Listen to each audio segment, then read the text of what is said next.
On vient d'arriver à l'embarcadère de Tallinn.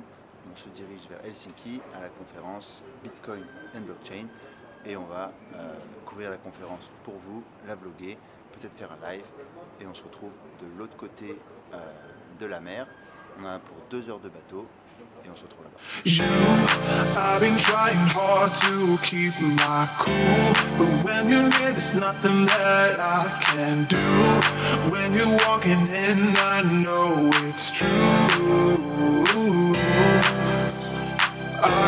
It doesn't even matter how hard I try. Cafétéria avec vue imprenable sur la mer. Gros, mais voilà, donc là c'est la mer Baltique qu'il y a derrière moi.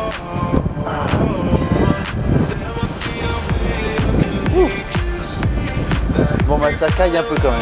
C'est parti, le bateau a démarré, j'espère que ça va pas trop vibrer à la caméra. En attendant la traversée du voyage, on va se faire un petit coup de news et on commence avec Coinbase qui annonce Coinbase Pro. Donc, et aussi sa nouvelle version de GDAX, donc sa plateforme d'échange. On a Bloomberg qui annonce que le département de la justice américaine est en train de regarder s'il n'y a pas des manipulations de marché sur les marchés BTC et Ethereum.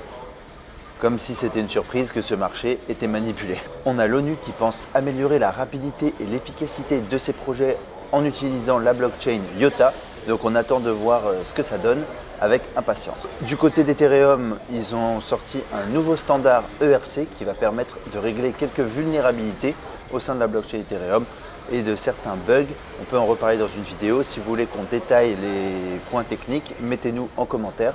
Ça nous fera plaisir de creuser un petit peu plus le sujet et peut-être faire une vidéo un peu plus technique pardon, pour les développeurs d'entre vous.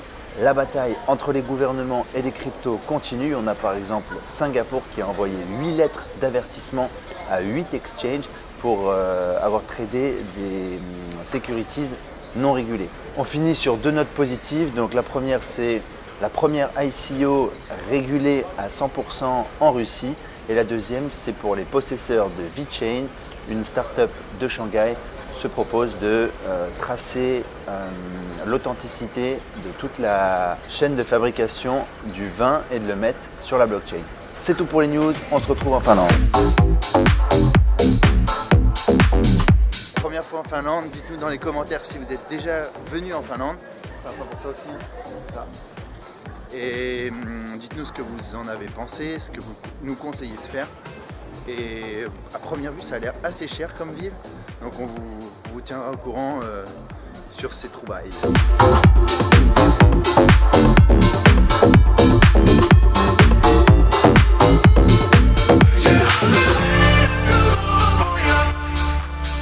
La première partie de la conférence est terminée. On vient de sortir du repas. On a pu networker avec des personnes.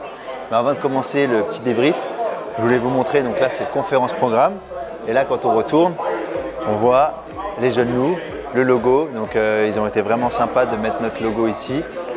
C'est quelque chose d'énorme pour nous parce que c'est le début. On est aussi juste là, derrière, sur le grand panneau. Donc pour nous, c'est quand même énorme parce que c'est le début, hein, l'aventure jeune loup. On a commencé petit à petit et puis maintenant, on gravit les échelons et ça nous fait plaisir. Et c'est aussi grâce à vous qui nous commentez nos vidéos et vous abonnez. Donc un grand merci. C'est aussi un petit peu une victoire pour vous. Plusieurs bons talks aujourd'hui. Donc il y a eu un Italien vraiment très expressif qui a dit tout ce qu'on pensait à voix basse, qu'il l'a dit haut et fort aujourd'hui sur scène. Par exemple que les ICO, il y en avait 99% qui étaient de la merde. Que maintenant, pourquoi il y a un soft cap à 5 millions de dollars, enfin 5 millions de dollars, parce qu'avec 5 millions de dollars, vous pouvez faire n'importe quelle compagnie, quoi. Google, ils ont commencé dans un garage. Pourquoi? Il y a des ICO qui commencent, ils disent on a besoin de minimum 5 millions. Qu'est-ce que vous essayez de faire, les gars? N'essayez pas de faire SpaceX et d'aller sur la Lune. Il vendait sa propre solution pour lever des fonds dans son ICO. Ce qu'il recommandait, c'est que normalement, les ICO ne devraient demander entre 1 et 3 millions de dollars pour leur ICO, parce qu'il n'y a pas besoin de plus au final, et on n'a pas besoin de 30 milliards pour commencer un projet, quoi, que ce soit un site internet ou une plateforme, quoi.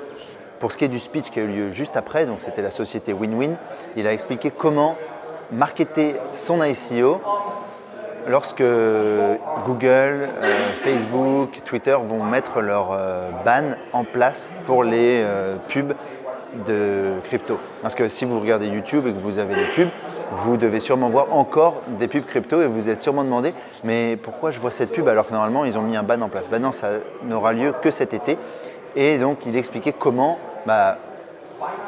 promouvoir son ICO en tant que chef d'entreprise.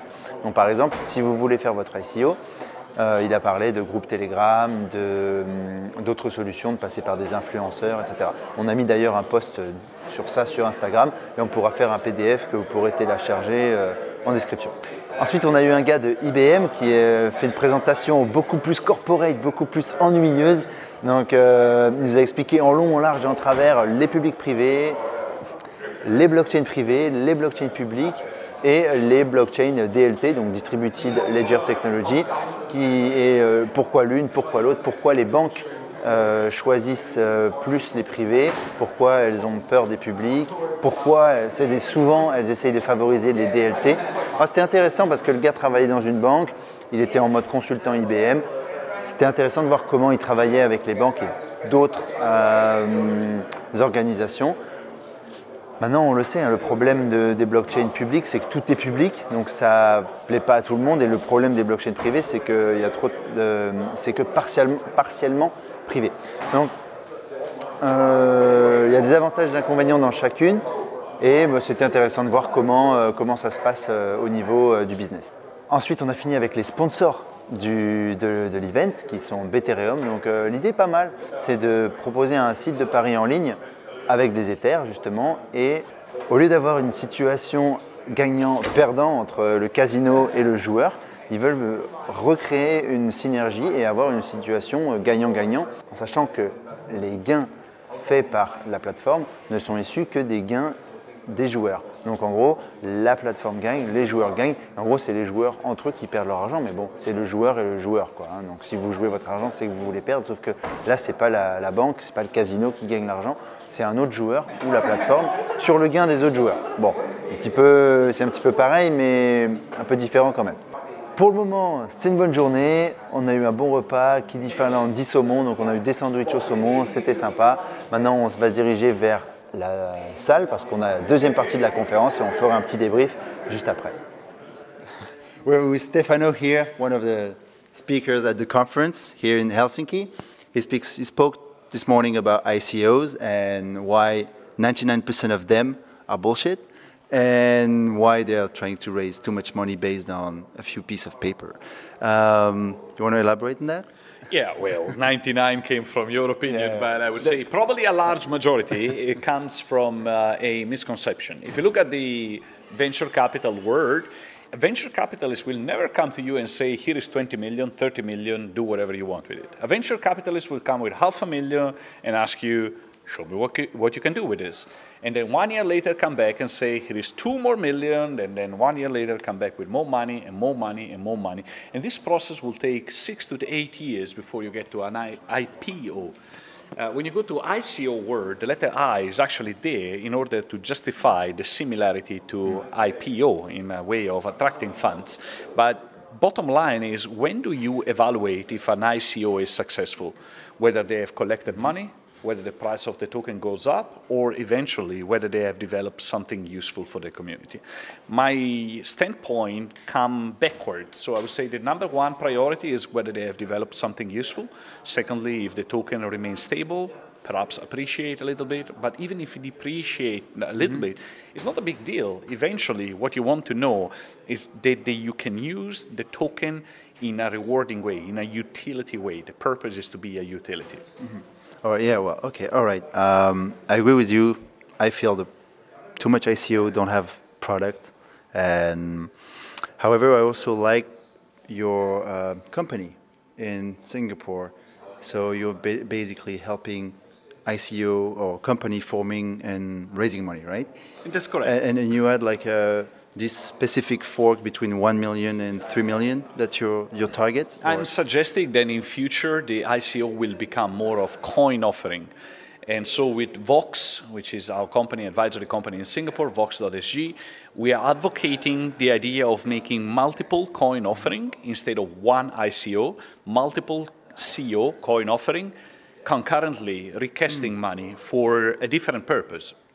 Okay. So one CO could request money for the POC, the proof of concept, another one for the MVP, another one for the expansion in a specific market. But each of the coin offerings should be purposely designed to attract capital for a specific development, not just randomly to attract money and then we decide what is for.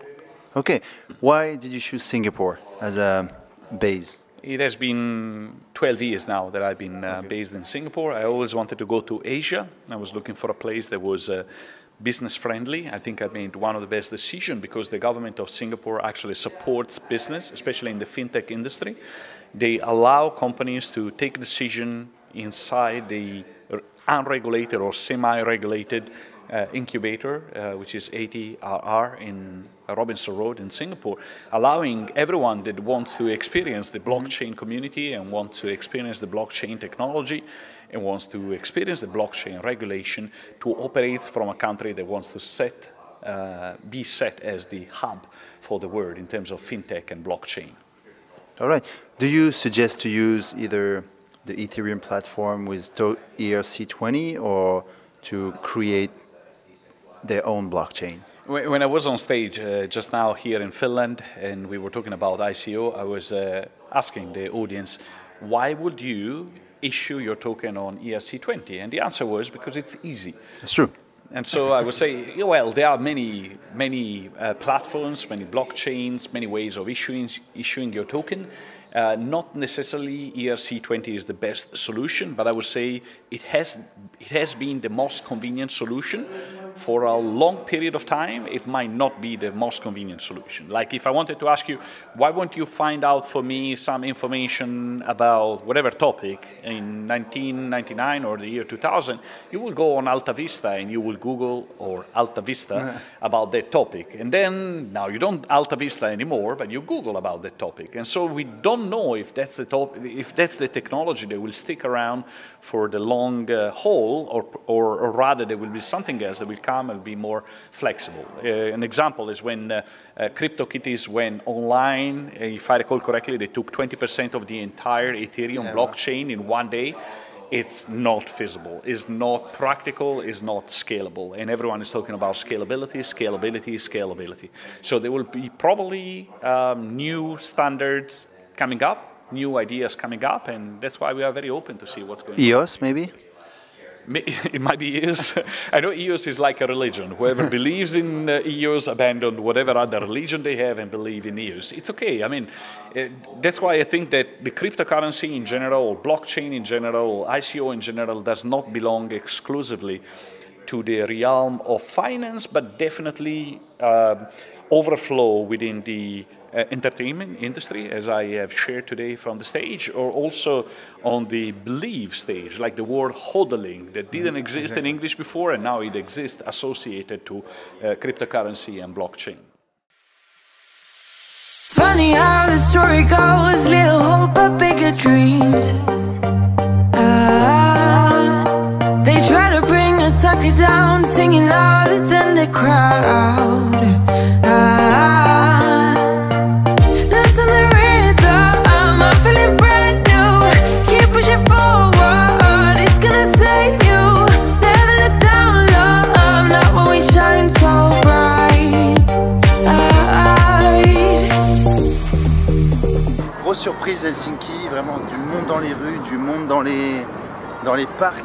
Il y a de la musique, les gens sont assez joviaux et moyenne d'âge assez âgée par contre, faut avouer.